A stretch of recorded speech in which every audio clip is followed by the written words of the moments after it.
Eagles are going dancing for the first time in school history.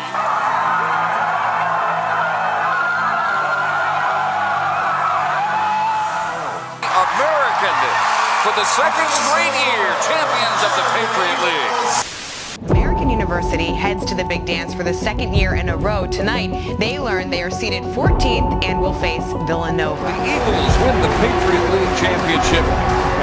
American University also firing its head men's basketball coach tonight. After 10 seasons, the university has parted ways with Mike Brennan.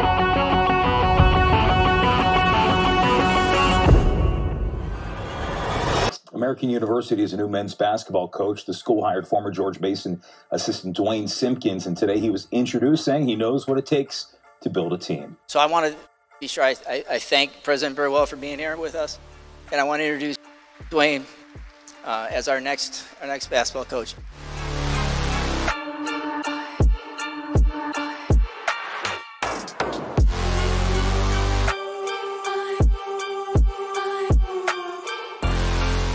Work ethic. We're going to work extremely hard. I have no idea what the other 366 teams around the country are doing, but I know one thing: if you walk in our gym, you're going to see that we're going to be working our tails off each and every day to get better. And it's a process. We're not going to achieve our goals in the first month or the second month of the season. Day by day, we're going to build brick by brick, brick by brick.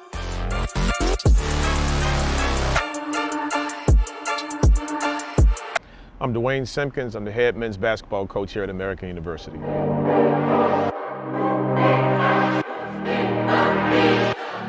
is Dwayne Simpkins? Dwayne Simpkins is a Christian. He's a dad. He's a husband. He's a son. He loves basketball, and he loves the relationships that can be developed through basketball. In particular, the lessons that can be learned through basketball. I want to be able to pass those lessons on to those guys that I'm actually coaching now. Time to take a chance to fly, feeling like I'm 10 feet high. Nightmares call, you can't deny. Better find a place to hide. Why I wanted to come to American, you know, I've always looked at American, the basketball program here, as a sleeping giant.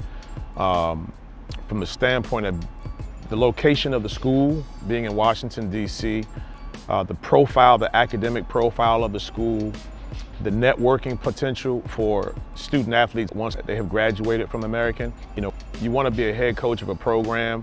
You base the success off of, can you recruit to that particular school?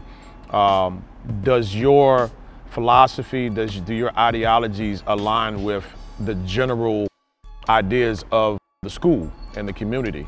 And for those reasons, I felt American was always a job that I would want to try to go for and get. You know, I've been an assistant coach in college now for 14 to 15 years, and I knew the day was going to come that I would be in a position to get a head coaching job.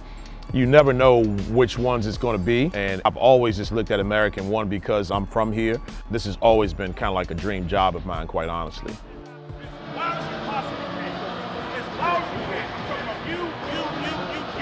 In college basketball, in particular at they call it Power 5 or Power 6 level, there are less than 20% African American coaches that are coaching in those arenas. So to have representation is very important to me.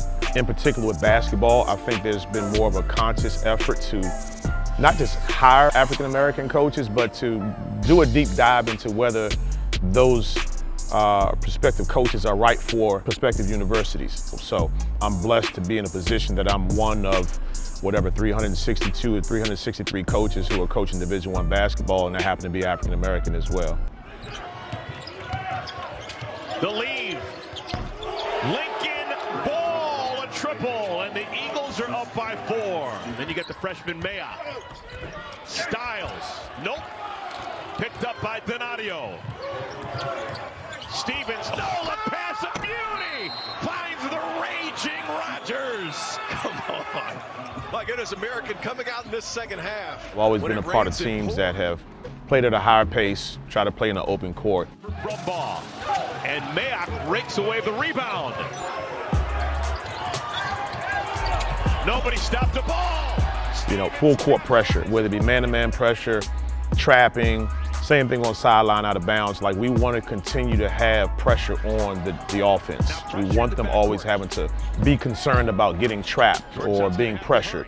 No matter the level that you play at, if the individual players, if you make them play a little bit faster than what they're used to, their productivity will drop. Rebounded Rodgers. There were 3 Hoyas around it, and the ball just popped into Rodgers' hand. Oh, this would hurt. A 3 from the corner, and the lead is 10 for American. We want to try to get layups. Those are the first shots that we want to get. If we don't have layups, we want to try to get open 3-point shots. With the spacing that we have and the pace that we play at, that's something that we truly value. And we work on that every single day in practice. We work on shooting. You know, everybody shoots a ton of threes. We don't just shoot standing still. We shoot on the move. Georgetown's going to have to be better at it. Webb taps it away. Nice overplay. American can tie it with a 3. Oh, my goodness.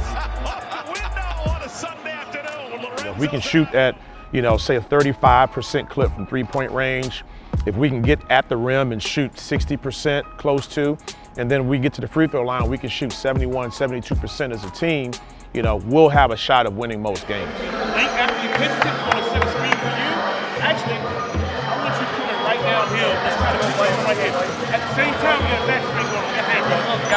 I want to be able to have guys in our program who are resilient. You know, things are not always going to go well. It's a microcosm of life. You know, can you bounce back? Can you fight through it? Can you pick yourself off the mat and go fight another day? So we want to identify guys in our program and build that into them when they're here so that when they do get into the real world, you know, they can take the punches that are going to come their way.